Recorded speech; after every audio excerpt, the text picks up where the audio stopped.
Bonjour, bonne année à tous, j'espère que vous avez tous bien réveillonné, que vous n'avez pas trop abusé, enfin presque pas trop, que vous êtes rentrés entiers chez vous. Je vais essayer de faire simple, rapide et concis parce que j'imagine que vous êtes tous comme moi, vous devez plus ou moins avoir un peu mal aux cheveux, vous avez la gueule de bois, c'est mon cas en tout cas.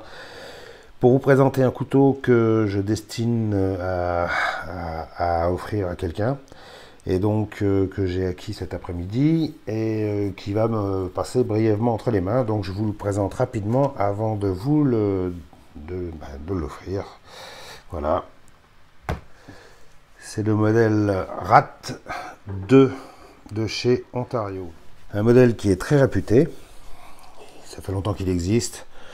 C'est un modèle qui a une excellente réputation et si j'avais un conseil à vous donner pour ceux qui cherchent un bon couteau pliant, un utilitaire, un couteau qui va leur rendre beaucoup de service et avec lequel ils pourront faire beaucoup de choses sans jamais avoir mal aux mains ou sans jamais fatiguer, eh bien je vous conseille celui-ci. Voilà.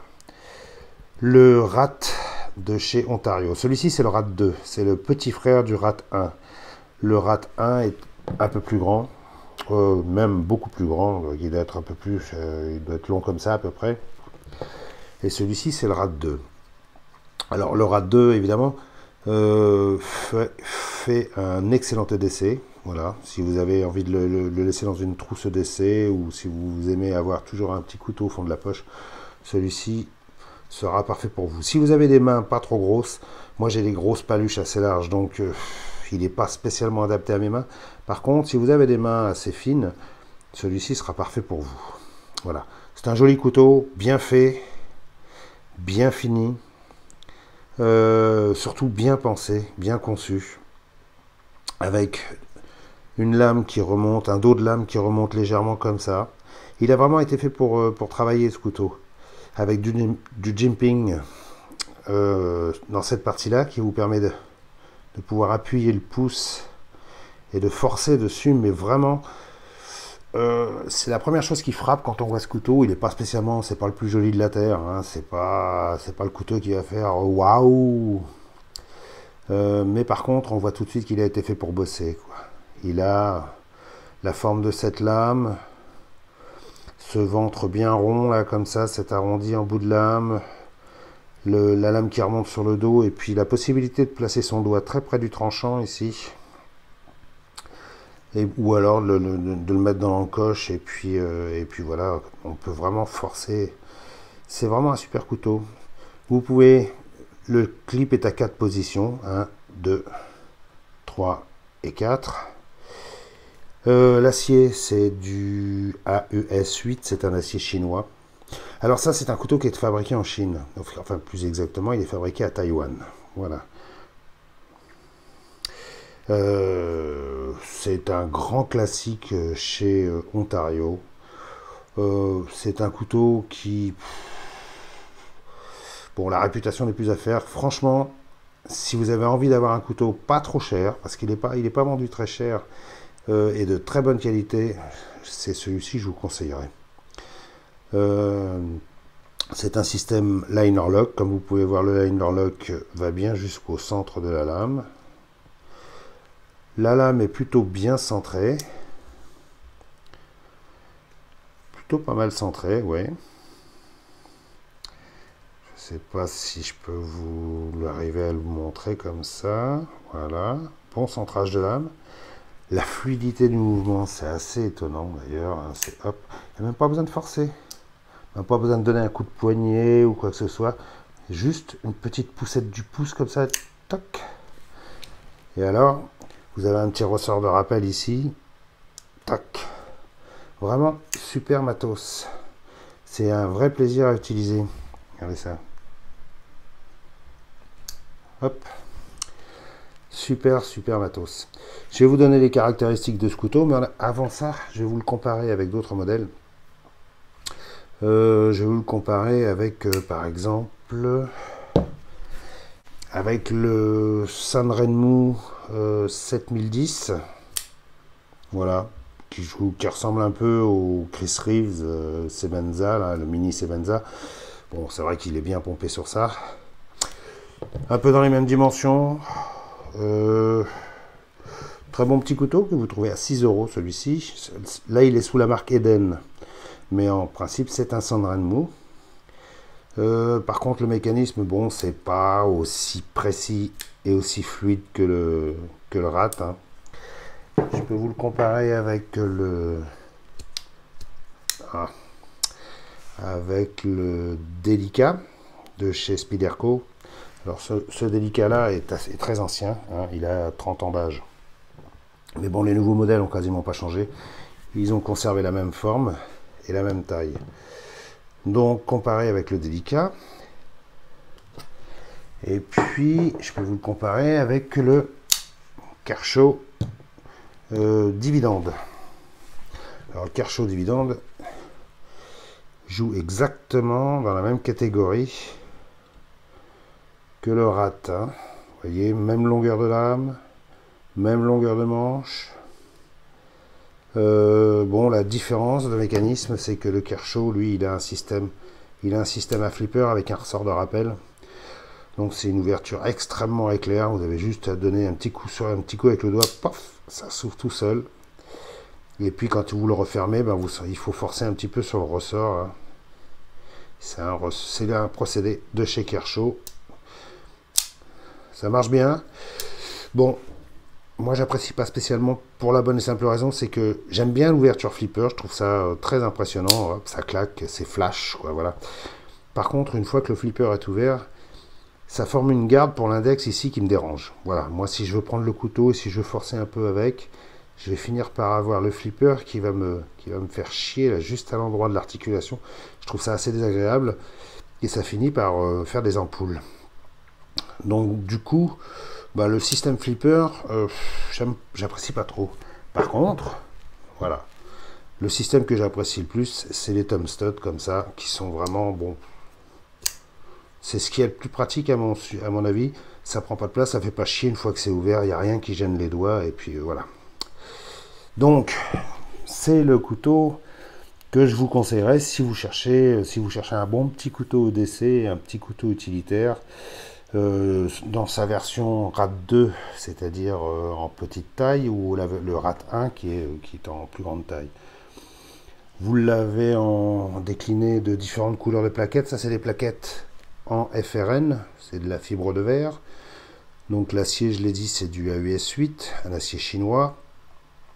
Comment dire, vous pouvez l'avoir avec des plaquettes couleur kaki, camouflage, de différentes couleurs. Vous pouvez l'avoir avec des plaquettes en G10.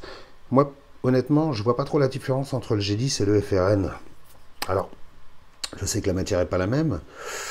Je ne sais pas si le FRN est plus fragile ou moins fragile que le G10, mais en tout cas, apparemment, le G10 a l'air d'être plus cher que le FRN. Donc, honnêtement, quand vous regardez, puis au contact, je vois pas la différence.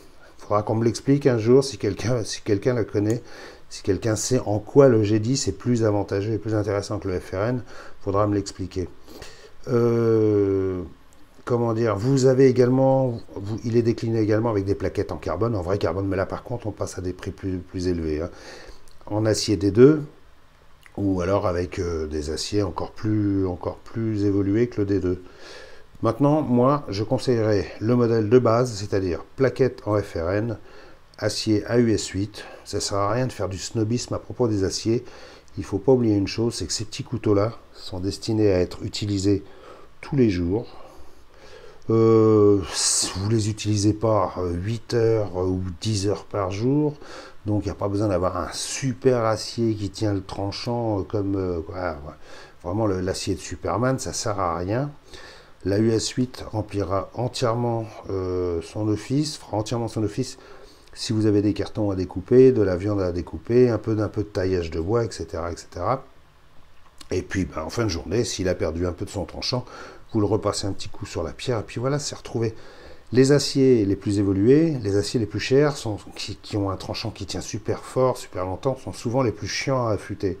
Donc qu'est-ce qui vaut mieux? Vaut mieux avoir un tranchant, un acier qui perd un petit peu plus facilement son tranchant, mais qui sera plus facile à raffûter, ou alors le contraire. Un acier qui va garder son tranchant longtemps, puis le jour où vous avez perdu le fil et que vous voulez le récupérer, ben là vous vous prenez la tête pendant des heures. Bon, enfin voilà, c'est mon conseil, ça n'engage que moi. Voilà donc le couteau que je vous conseille. Alors, déjà le poids du couteau, il fait 78 grammes,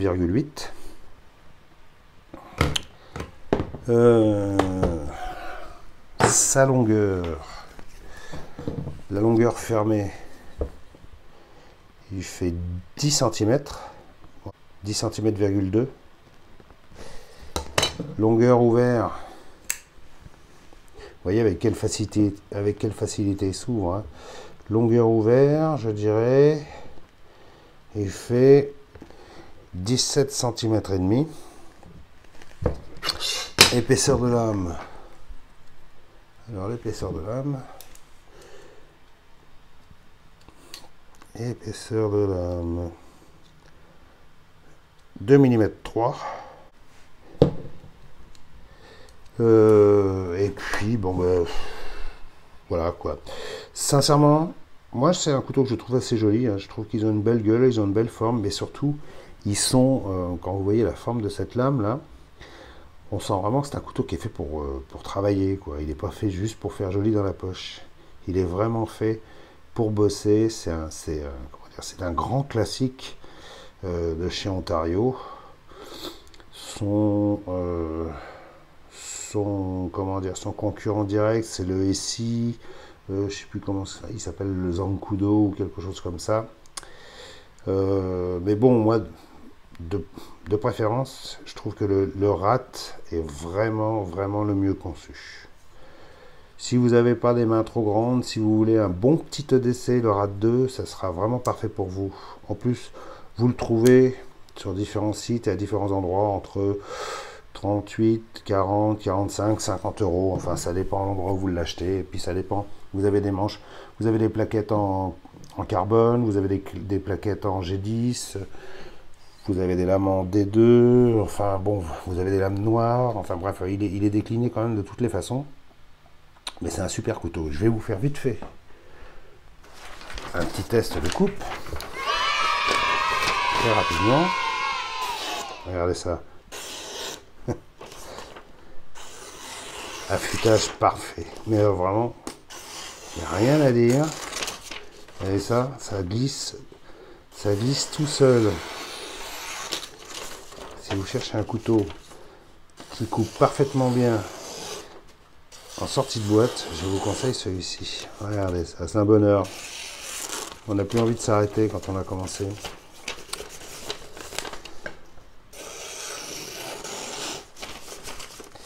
Voilà. C'était donc une revue rapide du Ontario Rat 2, le petit frère du Rat 1, en acier AUS 8 et fabriqué à Taïwan, hein, bien sûr. Fabrication Taïwan. Voilà. Je vous dis à bientôt. Bientôt des nouveautés à vous présenter. Et puis je les attends, quoi, voilà.